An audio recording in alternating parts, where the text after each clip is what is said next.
The chickens have come home to roost. As you may know, 2 National Guardsmen were tragically shot near the White House by an Afghan national with ties to the CIA. I'm just going to pull up the story of what exactly happened, and we're going to go through the CIA ties together. Afghan nationals in custody after shooting of 2 National Guard members near the White House. An Afghan national has been accused of shooting 2 West Virginia National Guard members just blocks from the White House in a brazen act of violence at a time when the presence of troops in the nation's capital and other cities around the country has become a political flashpoint. Kash Patel and Mayor Muriel Bowser of Washington, D.C. said the Guard members were hospitalized and in critical condition after the shooting. Now, the suspect who's in custody was also shot in wounds that were believed to be non-life-threatening, according to law enforcement officials. Now, the 29-year-old suspect is an Afghan national entering the U.S. in 2021 under Operation Allies Welcome, which was a Biden administration program that evacuated tens of thousands of Afghans after the U.S. was withdrawn and had to leave Afghanistan. Some of these actually were tied to very nefarious and ugly activities in Afghanistan. The New York Times now have admitted, including Daniel Radcliffe, the current CIA director under Donald Trump, that there are CIA-backed ties to this suspect. The CIA and Afghan intelligence officials said that the shooter had been part of an Afghan partner force and supported by the agency in the southern province of Kandahar. The Afghan man accused of shooting 2 members of the National Guard in Washington, D.C. on Wednesday had worked with the CIA-supported military units in Afghanistan. The CIA said that the shooter had been part of a CIA-backed Afghan partner force in Kandahar, the southern province of Afghanistan, a stronghold of the Taliban insurgency during the 2-decade war. After American forces withdrew from Afghanistan in August of 2021 and gave way to Taliban rule, the suspect was brought to the United States as part of a program to evacuate Afghans who had worked with the agency, according to John Ratcliffe. And of course, this is becoming very partisan. Right? In the wake of the disastrous Biden withdrawal from Afghanistan, the Biden administration justified bringing the alleged shooter to the United States. So this is being all framed as a Biden administration problem.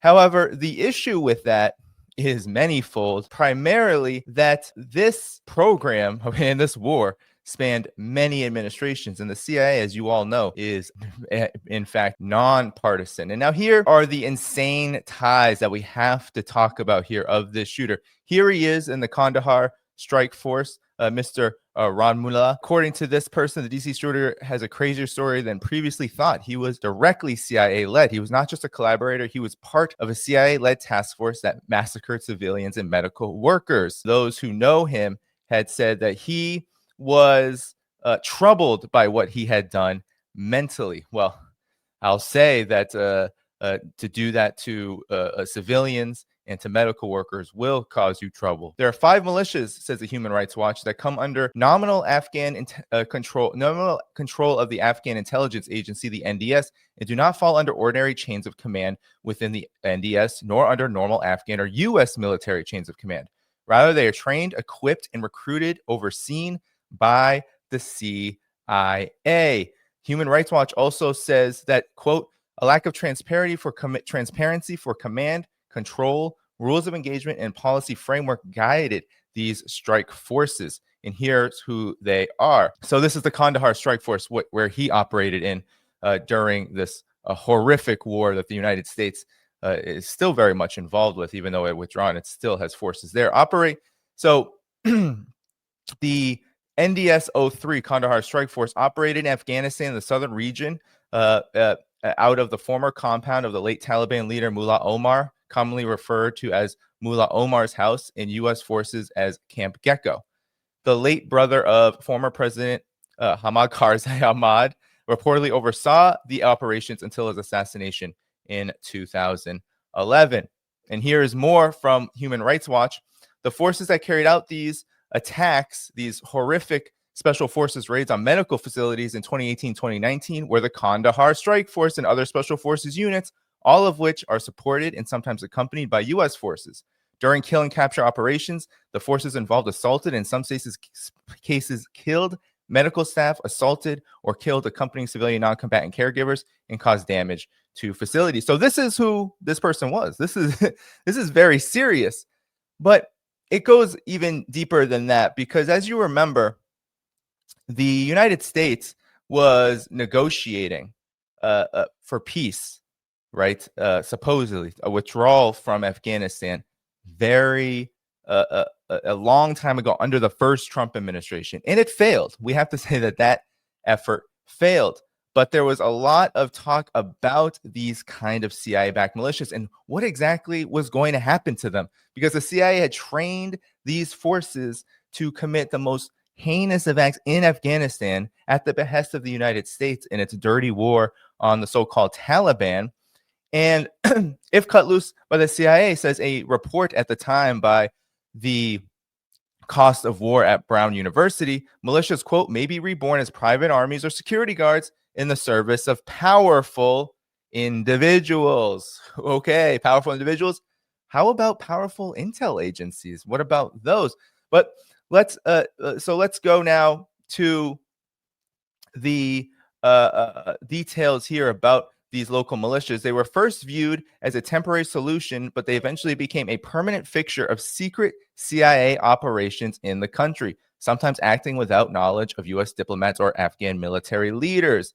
Not much is known about specific groups the CIA directed at the time, the best known of which was the Coast Protection Force, not the Kandahar Strike Force. In 2010, journalist Bob Woodward wrote the CIA's army consisted of 3,000 Afghan fighters, but since then the number has ballooned. The cost force alone may number as high as 10,000. President Donald Trump further expanded. So this is Donald Trump under his administration. Further expanded the CIA's paramilitary role in Afghanistan using local militias for hunt and kill operations. Speaking at a security conference, Mike Pompeo, who was a CIA director at the time, authorized the CIA to take risks that would make it faster and more aggressive. And every minute we have to be focused on crushing our enemy. So CIA-linked forces have been accused of numerous abuses, including carrying out summary executions and torture. An investigation by the New York Times documented one case in which CIA-backed forces shot two brothers in view of their families in the Nangarhar province. The forces handcuffed and hooded two brothers, and after a brief interrogation as their wives and children watched, both were dragged away and executed in a corner of a bedroom. These are the kinds of people that the United States so just willingly not only lets into the U.S. to commit this horrific act against the National Guard, but it's obvious that the United States, the CIA, they want to protect these forces. This has implications far beyond just what happened on that day that the National Guard came under fire. This gentleman who is accused supposedly drove all the way from the state of Washington across the country and brought a revolver that he ended up firing on a National Guards person and then killed the person who tried to help. We have to remember Operation Cyclone by the CIA, which was the covert program to arm the Mujahideen. Operation Cyclone was its most expensive, the CIA's covert military assistance program during the Cold War, and it lasted for 10 years, 1979 to 1989, and it had a simple aim: bleed the Soviet Union and Afghanistan like the U.S. had been bled in Vietnam. And this is exactly what Zbigniew Brzezinski, the national security advisor at the time, said. In 1986, the CIA decided it was time to enter the Mujahideen, the war, and give the Mujahideen a real shot to turn the tide against the Soviet military, providing FIM-92 Stinger anti-aircraft missiles, which were a game-changing addition to their arsenal at the time. They came equipped with infrared homing guidance systems, meaning they could seek the heat source of an aircraft and destroy it while in the air. Soviet helicopters and jets, once uncontested rulers in the sky, found themselves outmatched. And the CIA didn't cut corners when supplying these missiles. Each cost $38,000 in the late 1980s, with a range of up to 8,000 meters and a speed of Mach 2, which was fast at the time. Although, of course, we know that Russia and other countries have surpassed those kind of speeds. The CIA wasn't acting alone in the arms bonanza. You had Saudi Arabia, you had Pakistan with their intelligence forces, and of course, their Wahhabist ideology and extremist ideologies that were helping to foment this kind of uprising against the Soviet Union.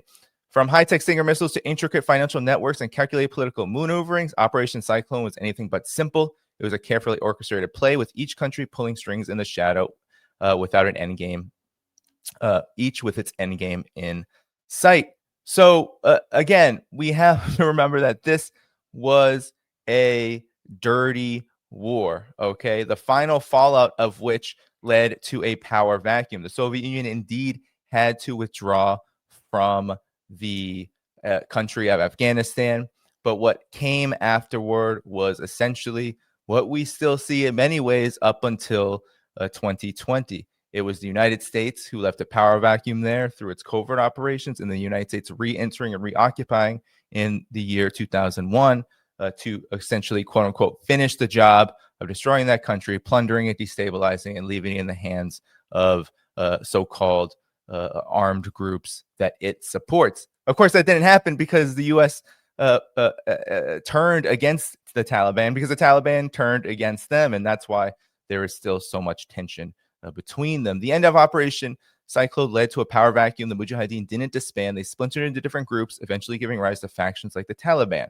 The operation left Afghanistan awash in weapons, some of which ended up in groups that would later become al-Qaeda. The U.S. had to reckon with these unintended consequences during its Afghanistan invasion and subsequent counter-terror operations. This is the root of what is going on here. Of course, this person has allegedly committed the act too. We can't even be sure about this. There of course needs to be an independent investigator, but what do you have? You have those who have perpetrated crimes like the one I just outlined, where the alleged shooter participated in the most horrific US-backed, CIA-backed war crimes, and now the investigation is being done by those who organized the war crimes. And even the CIA, Ratcliffe, he's admitting that he was a CIA asset and he committed some of the most horrific crimes imaginable during this 20-year occupation. Now, we also can't dismiss the fact that the United States' intelligence apparatus, its military apparatus, is actually not afraid, mind you, it's actually not afraid of going incredibly hard for the purpose of destabilization and for the purpose of war.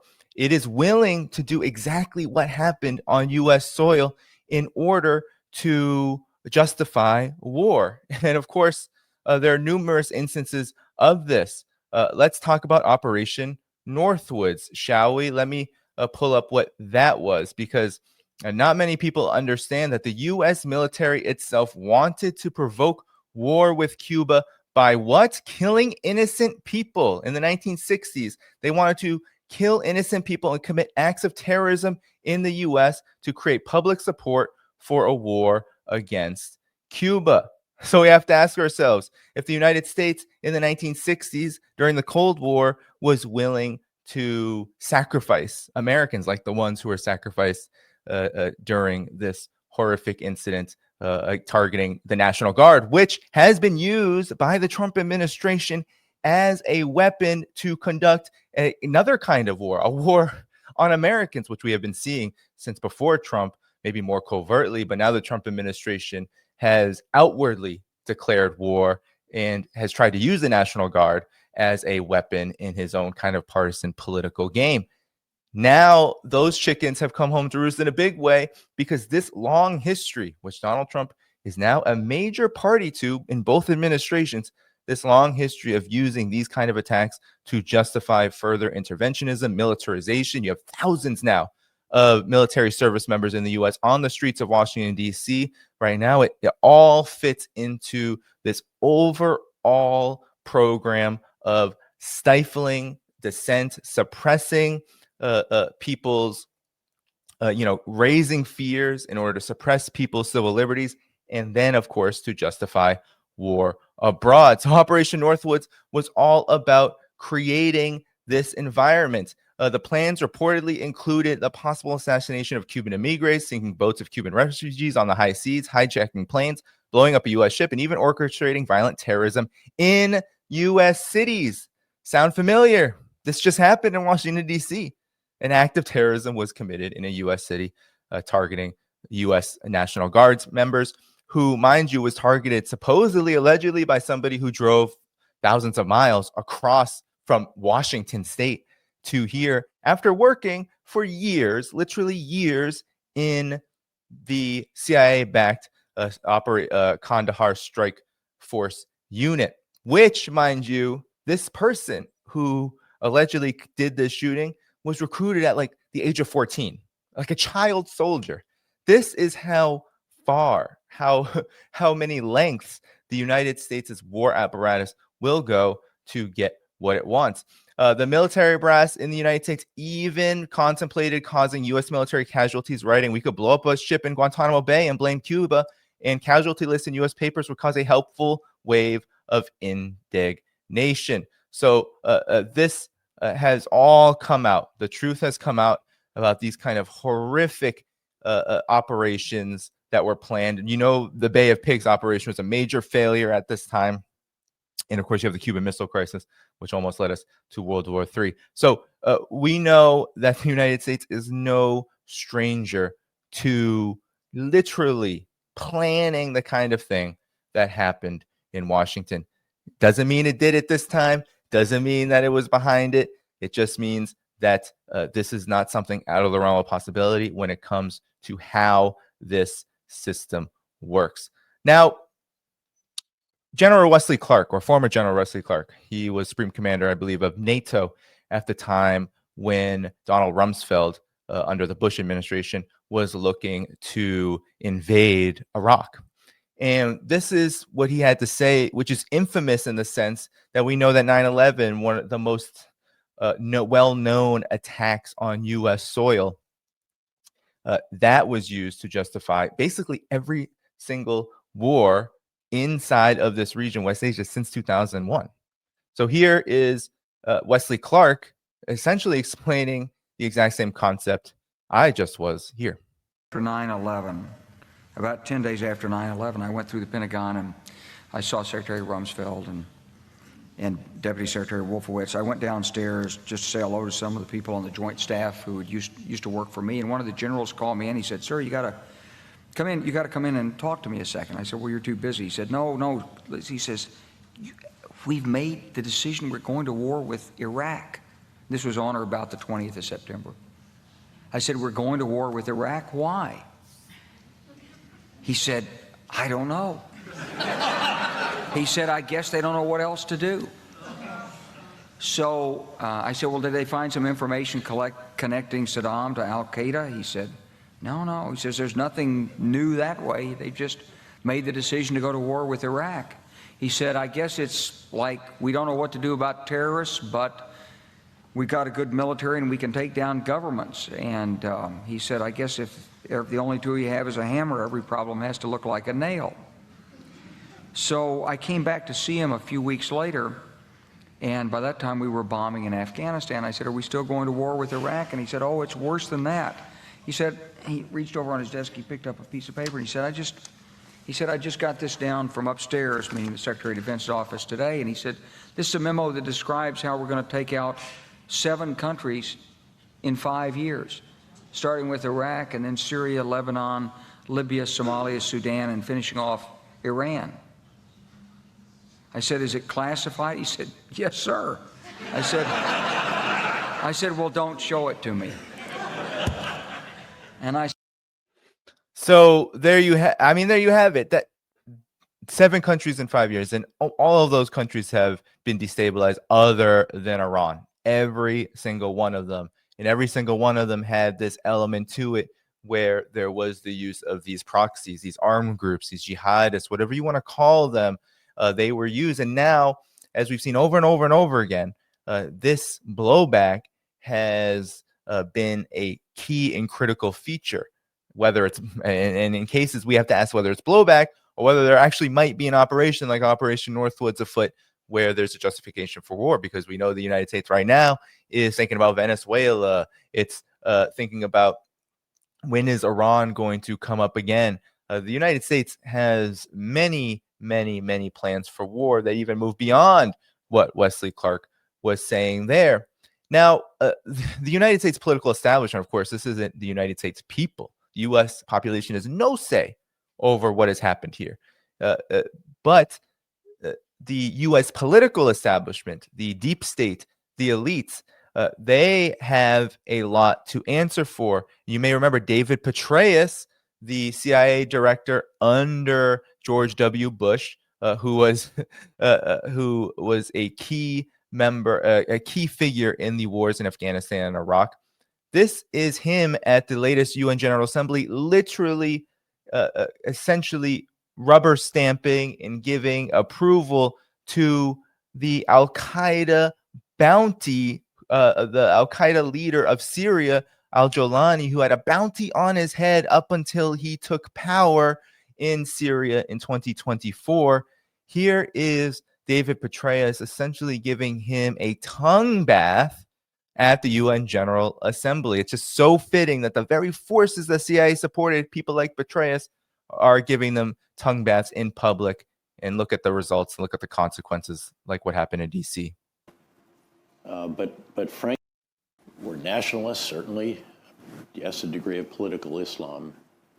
But frankly, what you have done since toppling the Bashar al-Assad regime has validated what it is that I assessed it. And I was criticized, by the way, quite considerably. I just want you to tell you, really on behalf of all the people who are here, that this conversation has truly filled me with enormous hope. It has been very, very heartening and illuminating. Your vision is powerful and clear. Your demeanor itself is very impressive as well. And so, again, on behalf of all here and all those that are watching virtually and so forth, we thank you for sharing your vision today. We wish you strength and wisdom in the difficult work ahead. We obviously hope for your success, inshallah, because at the end of the day, your success is our success. Thank you very much, Mr. President. Look, I mean, he literally said inshallah to Jolani as some kind of virtue signaling to somebody who was beheading people in the region, including Muslims and Christians and various ethnic groups in Syria and Iraq, who were literally being directed by forces that Petraeus was presiding over at a point in his career. This is, I mean, this is the state of U.S.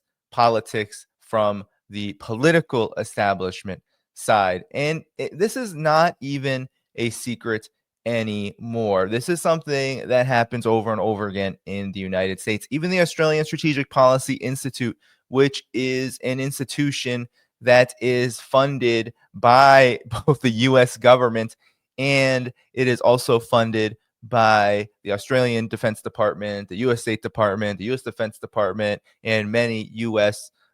Military contractors like Raytheon. All really its entire purpose is to build up a war agenda against China, using Australia as one of the vehicles, has even admitted that this is the age of blowback terror back during the Trump administration's first reign, first go around back in 2017. And it talks about the incident in the UK from Mr. Abidi, 22-year-old British-born son of Libyan immigrants who carried out a suicide bombing at a concert of Ariana Grande, who's of the United States.